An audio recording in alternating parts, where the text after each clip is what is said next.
Hey, what's up? How you all doing? So I wanted to talk to you all about I would say a hot topic that has been going on or going around for like probably a month now, and the topic stems around molestation or being raped. I have noticed typically on social media, a lot of women have come out or unveiled that they have been molested by these different well-known men. And so with that have encouraged a lot of more women to speak up about being molested, being raped, or whatever the case may be.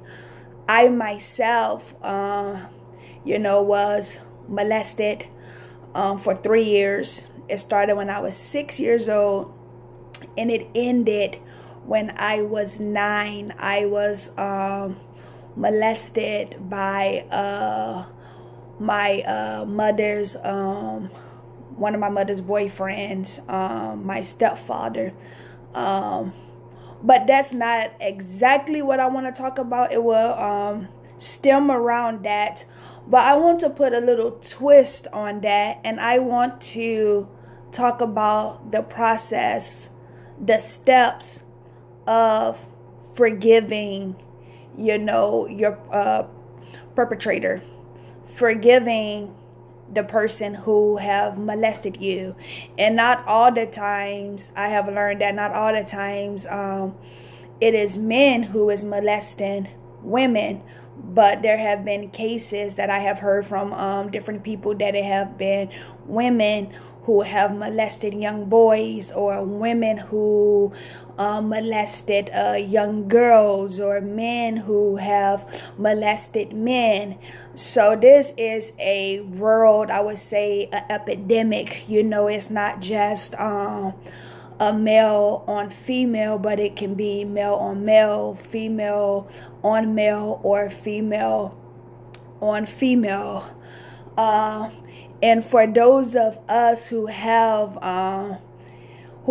been molested, I could just speak for myself. I went through years of shame, years of not telling anyone about it, thinking and feeling that if I told someone, no one was going to believe me, covering up for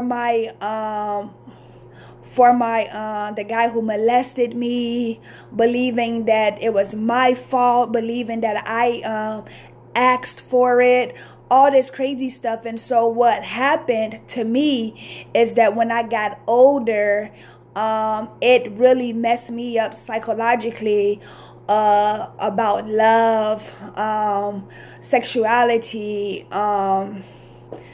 trusting people, trusting men, trusting women, just trusting people on a very vast scale. And so one thing that happened in my life that really changed my life, because at one point in time I was a very, very, very angry person, and I believe, just like me, everyone who have been molested, the number one question that we all ask is why.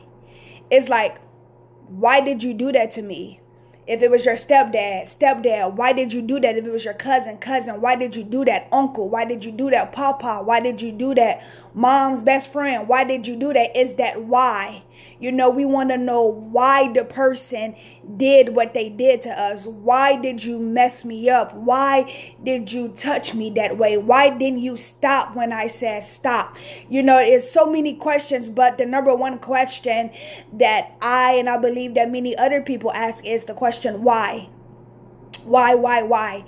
And so I remember in the year of, I want to say 2010, I got into church and everything, and I believe it was like my third or fourth time going to church, and my pastor was speaking on forgiveness. So I felt moved to find my stepdad on Facebook. This was in 2010. Found him on Facebook and messaged him and told him, hey, I forgive you. But I really didn't. I didn't realize I didn't forgive him till years later.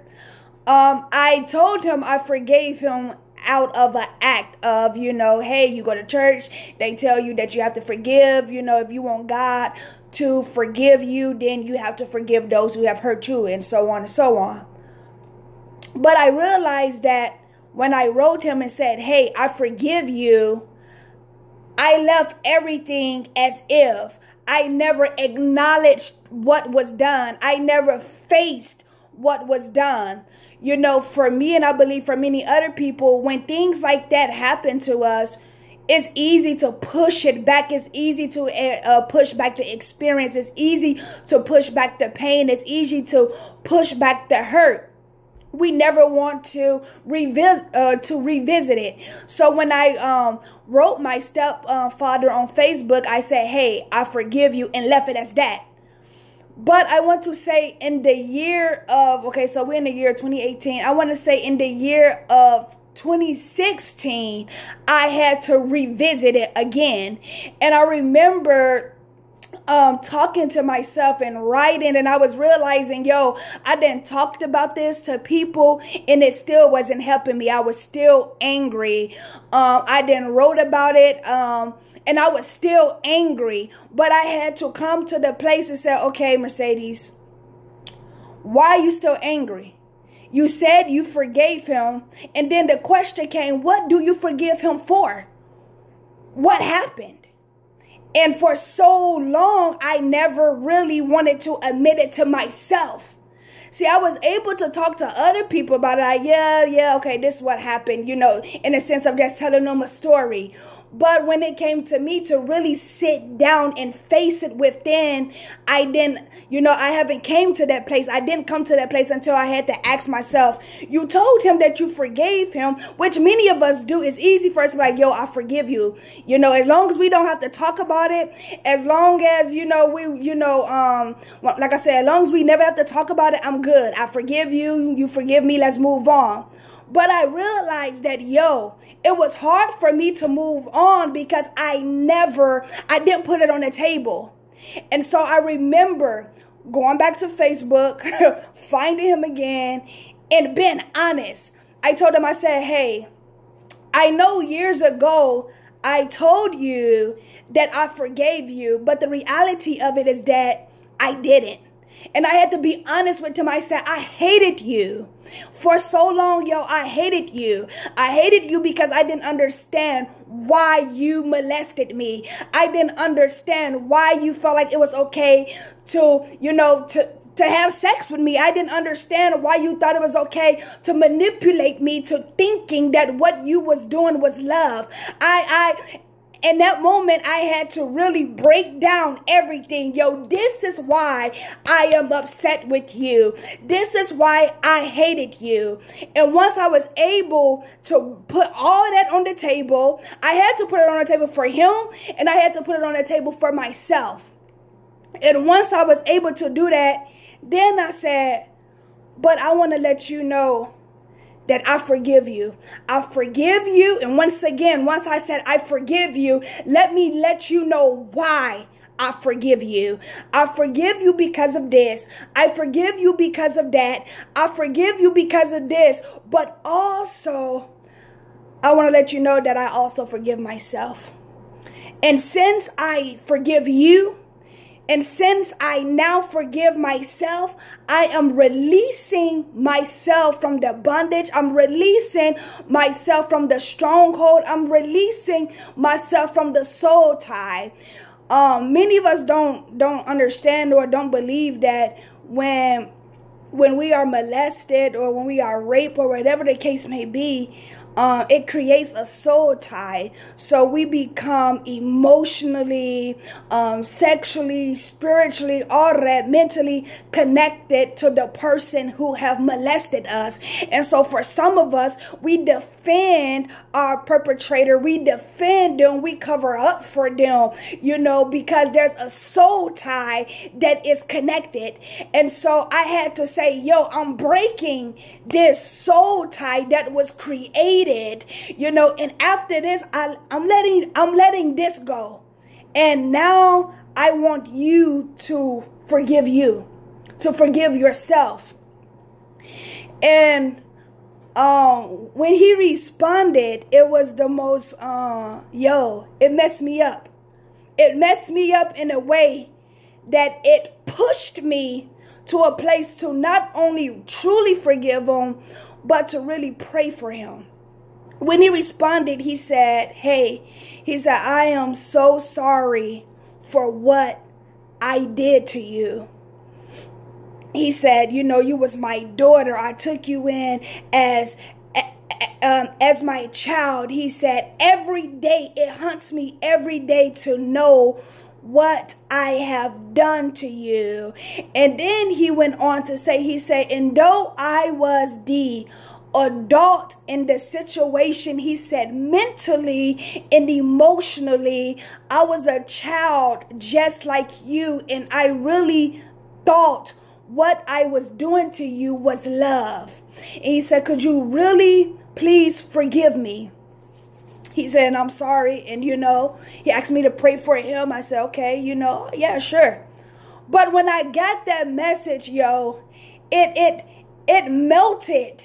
It melted the anger. It melted the hurt. It melted the unforgiveness, all that I had in my heart, because I then realized and saw that I was dealing with a broken victim. I was dealing with a broken soul. I was dealing with someone who probably was molested. I was dealing with someone who was probably just as broken and abused and whatever else, just as I. And it pushed me to pray and have mercy for him so that God can heal him from whatever happened or took place in his life.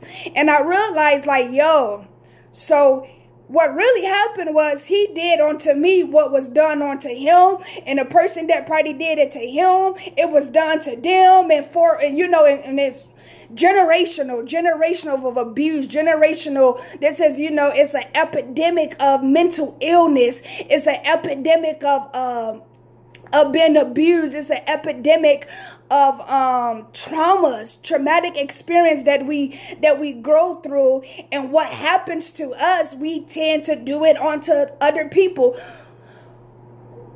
Now the question is, do we excuse our perpetrators? Do we excuse those who have hurt us? Do we excuse those who have abused us? No, we don't excuse them. God doesn't excuse them. There's consequences behind what was done. But what I want to point out is for us to look at this thing in a deeper sense, to look at it deeper. Yeah, what was done have afflicted us. It have brought pain. It have messed up many of our lives. It messed me up. I can attest to that. It messed me up. But when I had that conversation with him, when I put it on the table and allowed him to speak, and not only that, but I was able to hear him, hear his heart, hear the child in him, I began to see that though he probably was 40 years old or 50 years old in age or physically, emotionally, and psychologically, he was probably 9 years old or 8 years old, because he probably was traumatized at the age of 8 or at the age of whatever, and he did not grow from that place. And so we dealing with a lot of traumatized, broken people. And once again, what was ever done to them, they began to do it onto others. And so once again, do we excuse what have happened. No, it doesn't. No, we don't excuse it. God doesn't excuse it. When we do things, God doesn't excuse it. But guess what? God forgives us. And of course, many people say, well, I'm not God, or I don't have grace like God, or I don't have mercy like God. And you're right, I don't either.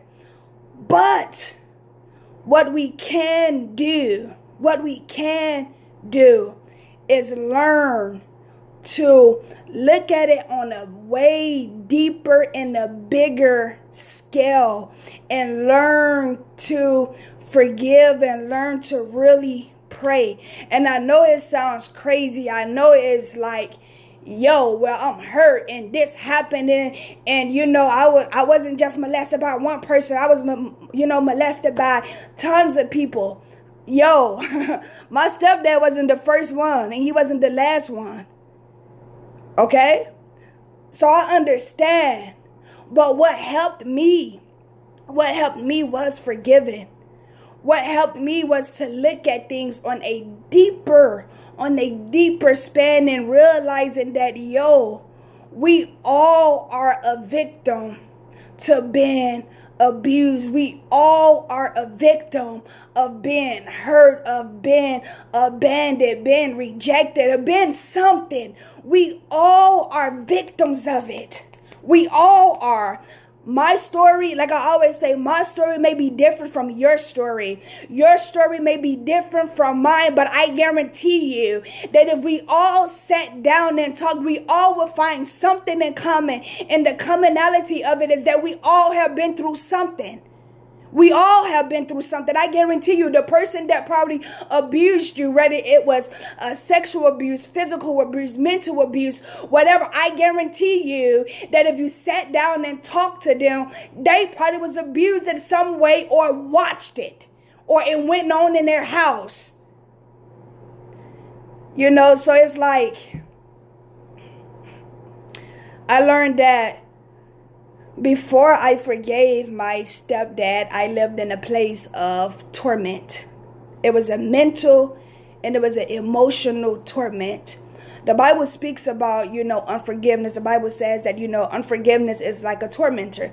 It doesn't talk about being a torment in a eternal damnation. But it speaks about torment as a mental torment. It's like being in prison in your mind, being in prison emotionally. And that's unhappy, that's unhealthiness. And we see so many people, you know, that is strung out on drugs, you know, addicted to alcohol, or whatever the case may be, yo. I mean, everybody cover up, mask it, try to deal with it in one way or another. I know for me, after I went through my stages of drinking and partying and, you know, alcohol and this and this and that, I had to come to a place like, yo, let's sit down and let's address this. Let's really address it. I know you said that you forgave him before, but the reality is that you didn't.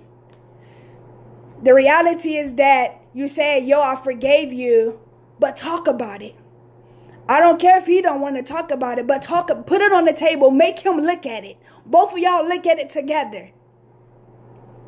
And so I really just want to encourage, you know, any person, you know, a male or a female, because like I said in the beginning, women is not the only one who have been abused.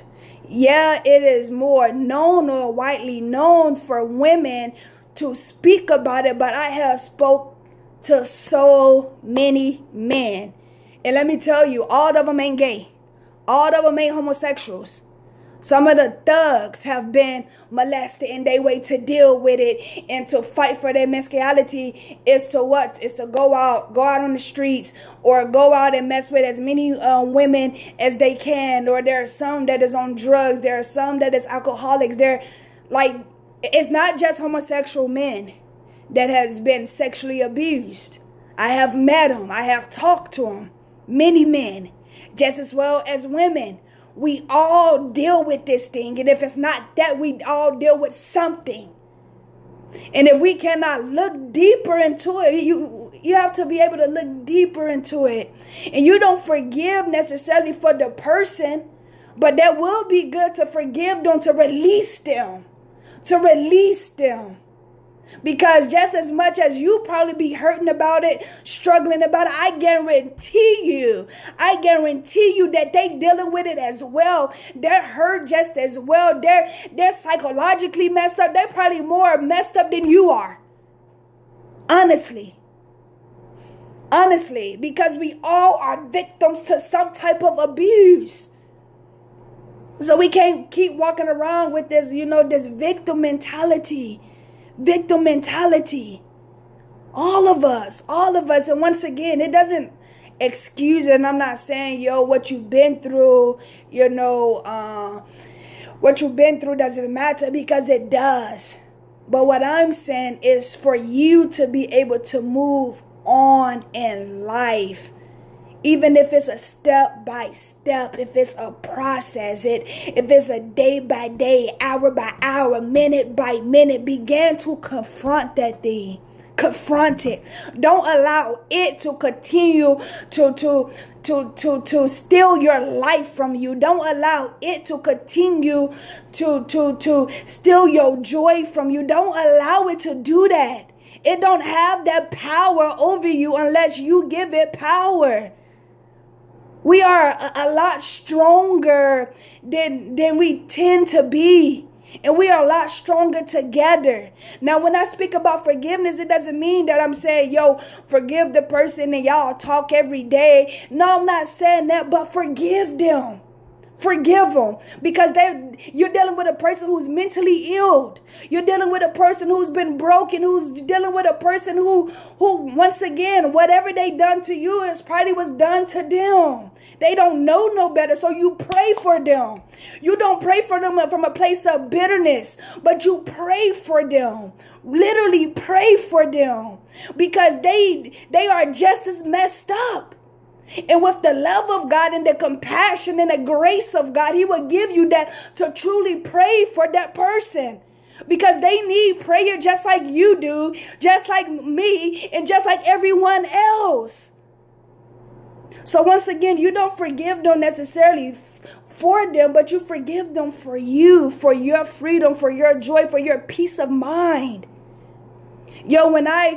After me and him had that talk and he asked me to pray for him, I was delighted to pray for him. I said, yeah. It took me years to get to there. It took me years to get to a place to truly mean it. But I got there. And just like I got there, you can get there. You can get there. We can get there. He can get there. She can get there. Because once again, it's not just about women who have been abused, but men as well. We can get there. To forgive. To look on a deeper level, yo. And so I really wanted to really just express what was on my heart, to just talk about that. Like I said, it's been a lot of people have been talking about it and whatnot, but it's been from a place of victimization. It's been from a place of anger. It's been from a place of men against women and women against men. And it shouldn't be like that, yo. It shouldn't be like that. We all have been through something.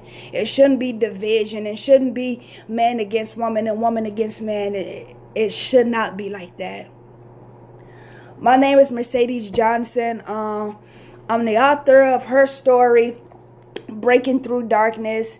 If you have not gotten a purchase of my book, a copy of my book, you can order a copy from my website, www.authormercedesjohnson.com. Once again, it is www.authormercedesjohnson.com. Yo, I am extremely sensitive and serious about this topic. Let's learn how to forgive. Let's learn how to have compassion. Let's learn how to have grace. Let's learn how to have mercy. Let's help each other, yo. But I do understand that before we can help other people, we have to learn how to help ourselves, right? So go to my website, get a copy of my book. I talk a lot about the traumas that I have been through, the pains that I have been through, and how I broke through darkness. That's the title of my book, Her Story, Breaking Through Darkness. Is about my life. Yo, I have a story, you have a story, and I believe together we can break through the darkness, we can break through the trauma, okay? You all have a blessed day. Share this video. It may help you, it may help someone else, but together let's break through darkness, all right? Peace out.